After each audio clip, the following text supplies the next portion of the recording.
अब तुम हमारी बात मान लो, भगवान की जैसी इच्छा हो, जो वो तुम्हें जिस परिस्थिति में रखे हैं उसमें संतुष्ट हो जाओ।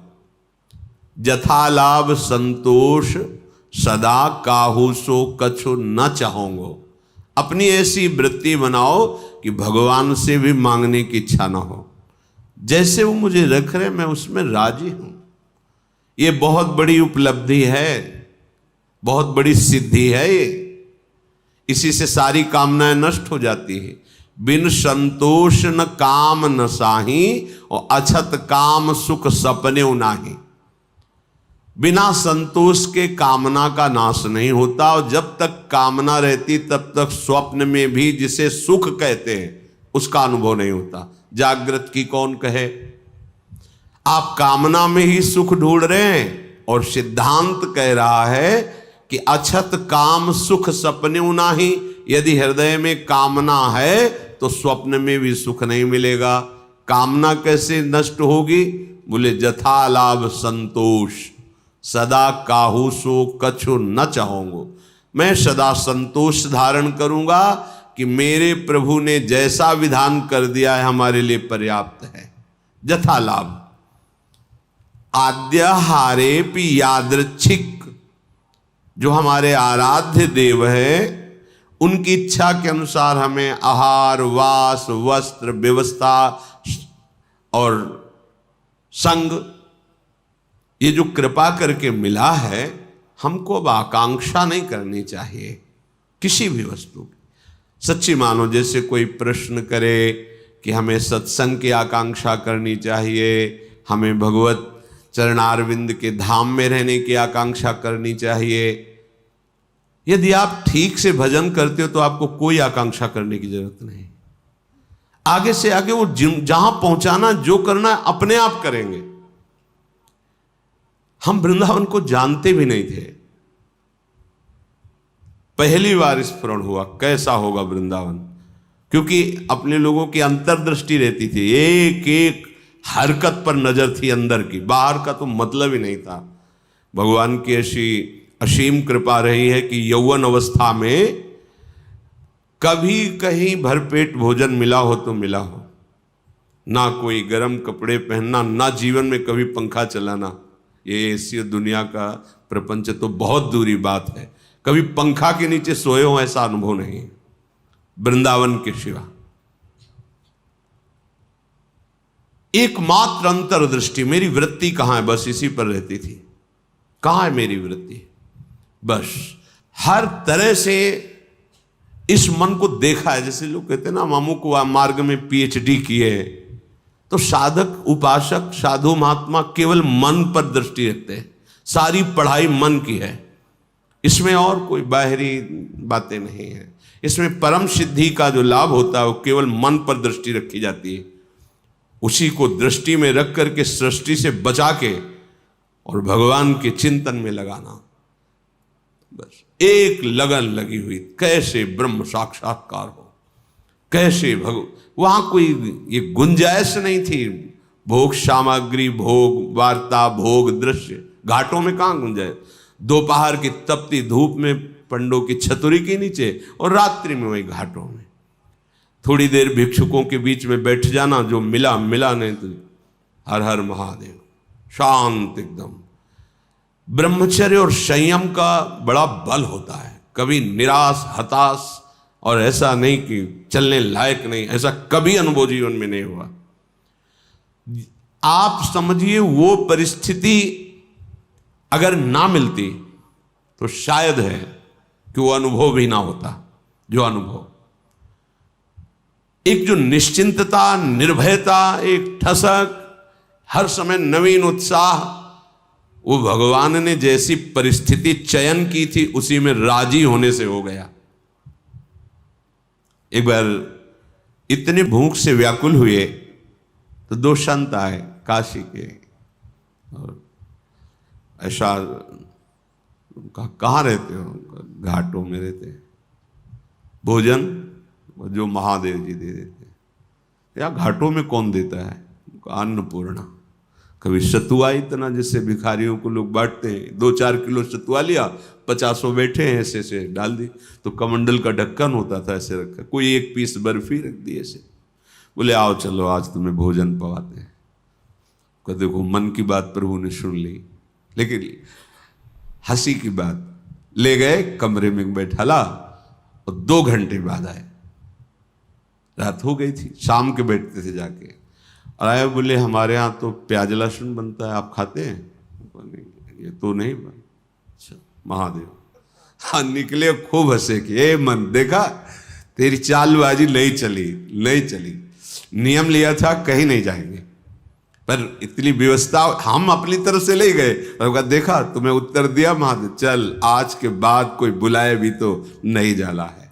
जथा लाभ संतोष सदा काहो, ये बहुत बड़ी उपलब्धि का मार्ग है, चाहे गृहस्थ हो चाहे विरक्त हो, जैसी परिस्थिति प्रभु ने दी है, सच्ची मानिए तुम्हारे कल्याण के लिए वैसी परिस्थिति आवश्यक है। आप कह सकते हो बड़ा घर में प्रतिकूलता रहती, जरूरी है प्रतिकूलता, भगवत प्राप्ति के लिए जो तुम्हें प्रतिकूलता मिली जरूरी है, बड़े बड़े सिद्ध भक्तों को मिली है। आप तो अभी भक्ति के मार्ग में कदम रखना चाहते हैं, और जो भक्ति के सुभट हैं उनके साथ भारी से भारी प्रतिकूलता हुई। हम प्रतिकूलता का निरादर न करें, वो भगवत कृपा है जो मुझे दलदल से निकाल रही है, सबका स्वरूप सामने आ रहा है। यदि तुम्हारा मन ऐसा प्रलोभन दे रहा हो आपको कि ये भोग तो भोगा नहीं, अगर भोग लूं तो हमारा मन शांत हो जाएगा, ऐसी बात मत मानना, ये आपको फंसा रहा है।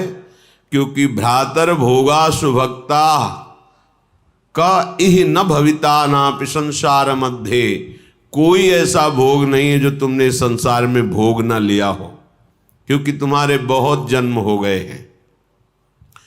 इस माया के प्रभाव से पूर्व स्मृति नष्ट हो जाने के कारण तुमको ऐसा लगता है कि अगर ये मैं भोग लूं तो मेरा मन शांत हो जाए, तो ये तुम्हारे साथ धोखेबाजी खेल रहा है।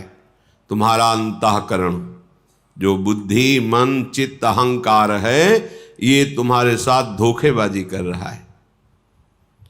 जब इसे भोगों में उतारोगे तब ये फिर निर्णय करेगा अंतःकरण, इसमें वो नहीं, इसमें होगा सुख, इसमें नहीं इसमें होगा, पूरा जीवन बर्बाद कर देगा। कौन सा ऐसा भोग है जो तुमने उपभोग नहीं किया? सुभुक्ता खूब अच्छी तरह से भोगा है, पर इस माया ने ऐसे विस्मरण को प्रकट कर दिया है कि तुम्हें होश ही नहीं है। तुम्हें लगता है मैं पहली बार संसार में आया हूं, तो पहली बार तो मुझे भोग लेना चाहिए। एक धनी घर के उपासक वैराग्य भावना से चलने की चेष्टा कर रहे थे, तो परिक्रमा में मिलते थे। एक बार उन्होंने कहा मेरा मन ऐसा कहता है, जैसा ये महापुरुष जन इशारा करते हैं कि एक बार तो मैं भोग के देख लूं तो अपने मन को समझा लूंगा। नहीं, ये ऐसी फिसलन है, इसमें जो फिसला तो गुरु कृपा हरि कृपा ही आपको पुनः चढ़ा सकती है, नहीं तो ये फिसलता ही चला जाएगा, पकड़ में नहीं आएगा। फिर आप ये उत्साह भी खो देंगे कि मुझे परमार्थ में चलना है। देख लेना, ये उत्साह भी खो देंगे। जैसे जैसे आप धर्मयुक्त विषयों का सेवन और अधार्मिक क्रियाओं का त्याग, वैसे वैसे आप में एक ऊर्जा शक्ति, एक अध्यात्म बल, निर्णय करने की शक्ति, दुखों को सहने की शक्ति, कोई तुम्हें परास्त नहीं कर सकता, ऐसा एक ओज तेज बल ये प्रकट हो जाएगा। ये जो आप निराश हताश उदास इसी मन की सलाह के कारण हुए हैं। इसलिए हे उपासक, हे भाई, तुमने सब भोग लिए हैं, मन की इस चाल में मत फंसना। ये तुम्हारा जन्म केवल भगवत प्राप्ति के लिए है, प्रभु को रिझाने के लिए है।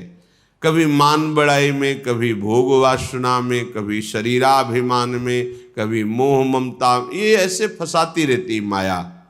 रही मन विपदा हो भली, जो थोड़े दिन होए, हित अनहित या जगत में जान परे सब कोई। तो अद्याहारेपि यादृच्छिक उर्गुण वा नप्यहो समृतात्मा। जब आपको जैसी परिस्थिति में रखा गया उसके बदलने के लिए आप दिखावा न कर दें।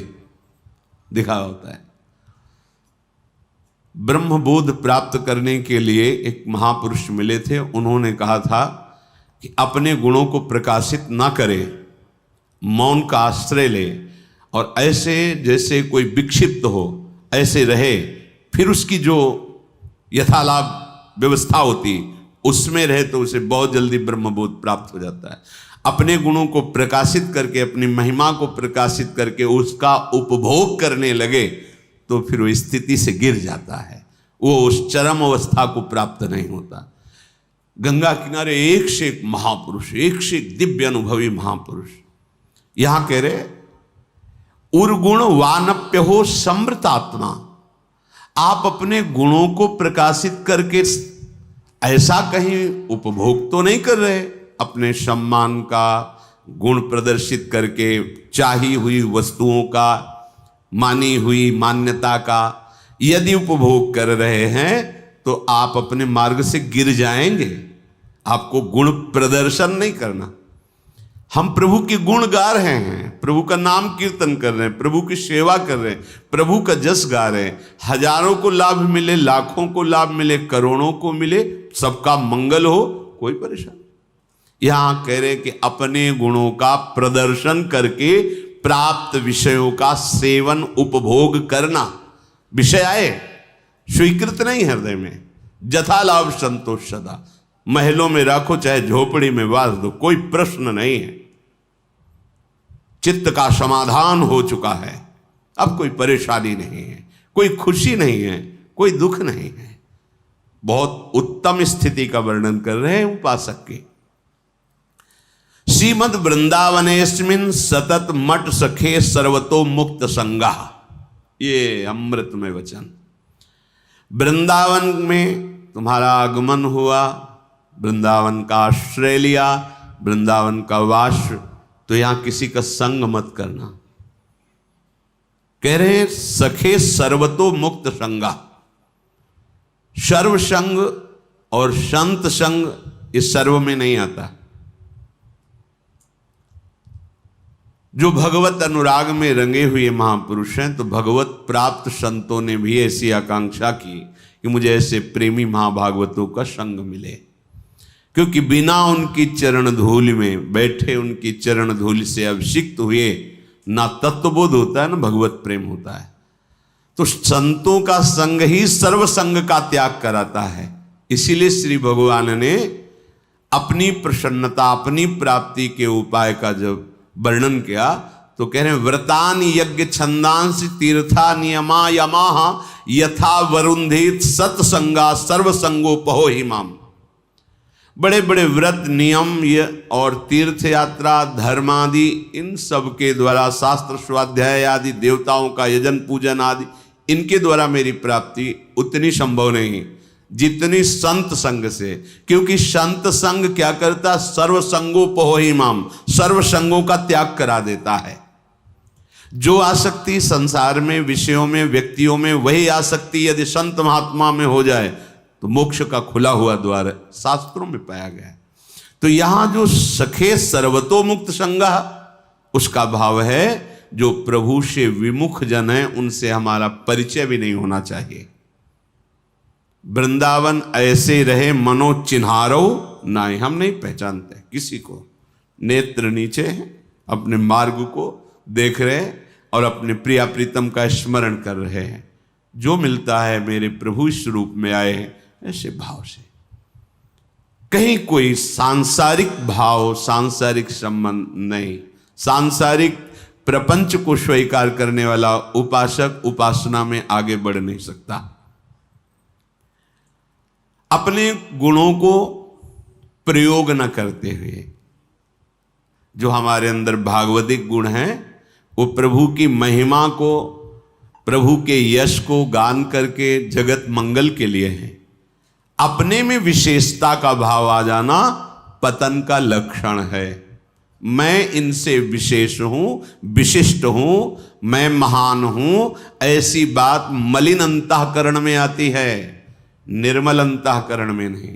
जितना अंतःकरण निर्मल होता जाएगा उतने ही ये भाव खत्म होता चला जाएगा।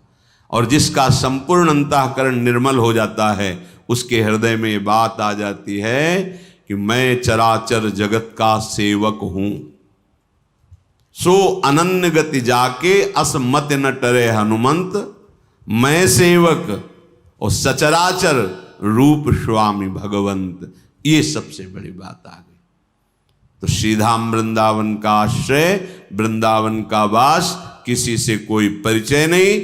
जैसी परिस्थिति में प्रिया प्रीतम रख रहे हैं वो हमारे योग्य है। हम अपने गुणों का प्रदर्शन करके किसी भी वासना की पूर्ति की चाह न रखें। हमारा एकमात्र उद्देश्य भगवत प्रसन्नता, दान पुण्य आदि करके सब कर मांगत एक फल रामचरण रति हो। सारी चेष्टाएं हो रही, इसका फल है